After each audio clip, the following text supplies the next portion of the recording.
De entre las diferentes consecuencias que tuvo la aparición de la propiedad en Grecia, que son la ciudad, las clases, los partidos, la esclavitud, hay una que no puede soslayarse porque sus consecuencias son aún percibibles en el occidente moderno. La aparición de la noción de individuo, a la cual están asociadas dos manifestaciones que de antiguo son propias de nosotros: la filosofía de un lado y la poesía del otro. La filosofía fue consecuencia no tanto del espíritu septentrional griego, cuanto del espíritu oriental, particularmente de la Jonia griega, y aún más de una isla, de la isla de Mileto, donde quizá por el comercio, las formas de constitución que había asumido allí el poder, el contacto con otros pueblos cercanos de otras partes isleñas, hizo que los individuos de la Jonia en general y de Mileto en particular fueran mucho más liberales, heterodoxos que, por decirlo así, los del continente, que fueron mucho más conservadores que estos otros griegos, que, dicho sea de paso, eran herederos directos del último bastión de la cultura aquea. Por eso también se explica que gran parte del esplendor cultural haya surgido en Oriente y no en el continente. Es decir, el esplendor cultural de Grecia se importó del Oriente, de esta parte insular, a la parte septentrional del continente. En Mileto, decía yo, se da la filosofía. Y la filosofía se da por primera vez como una suerte de explicación de cuanto rodea al hombre de una forma secular. ¿Qué quiero decir con eso? Que por primera vez a la pregunta, ¿qué es lo que articula cuanto rodea al hombre?, la respuesta fue ya no una divinidad, sino un elemento natural.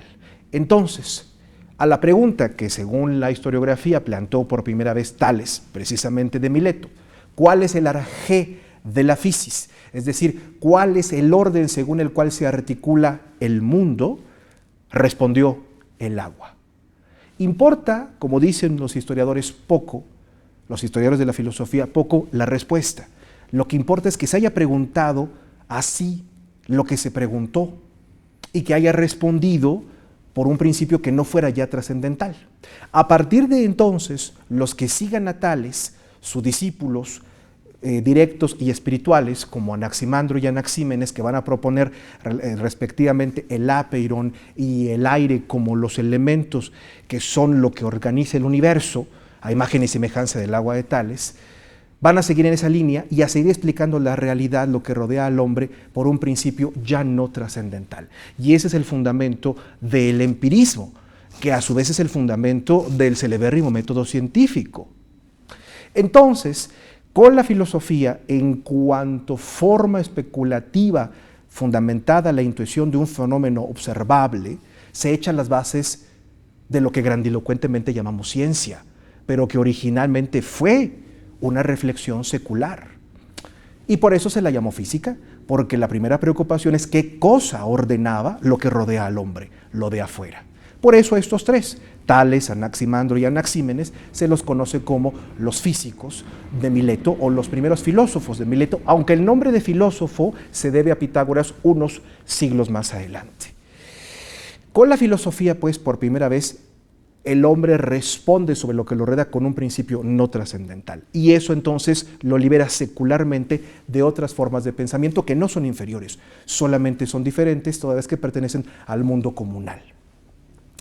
De la otra parte tenemos a la poesía, que es hermana de la filosofía, porque la poesía, particularmente el tipo de poesía que surge entonces, la poesía lírica, explora también el mundo, pero lo explora según aquello que el hombre experimenta con respecto de la relación que tiene con el mundo que lo rodea, o sea, con la naturaleza, que se ha vuelto propio, privado, que se ha vuelto de adentro lo de afuera. Eso es lo que se pregunta la poesía lírica. No quiere decir que no haya habido poesía de otro tipo. Había poesía épica también en Grecia, y aún antes de Grecia hubo poesía épica, pero la poesía épica es una manifestación del mundo comunal, porque el personaje del que suele hablar el poema épico es un héroe en cuyos valores ve representados los valores de la comunidad que ha decidido voluntariamente difundir y conservar y transmitir el mito que luego se conoce en versiones cultas como la Ilíada y como la Odisea. Pero importaba a una comunidad. Cuando surge el individuo, las preocupaciones se vuelven no comunales, la poesía épica cede paso a otro tipo de poesía, que es la poesía lírica cercana a la filosofía. Entonces, en la poesía nueva, esta, la del mundo del individuo, lo que importa es decir, aquello que le pasa, que le acontece al hombre con respecto de lo que de afuera se ha hecho hacia adentro.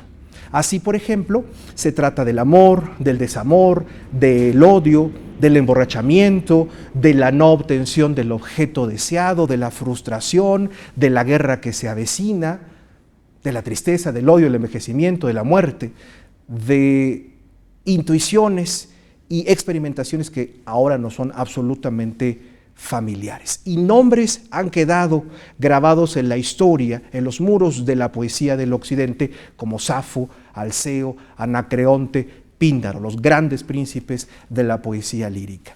La filosofía, que es una suerte de especulación secular sobre el principio último que regula cuanto rodea al hombre, el mundo, y la poesía, de otra parte, como una suerte de exploración que tiende comunicativamente a lo descriptivo de aquello que de afuera se ha vuelto interno, son dos formas propias del occidente desde entonces, dos formas de hablar sublime, filosofía y poesía.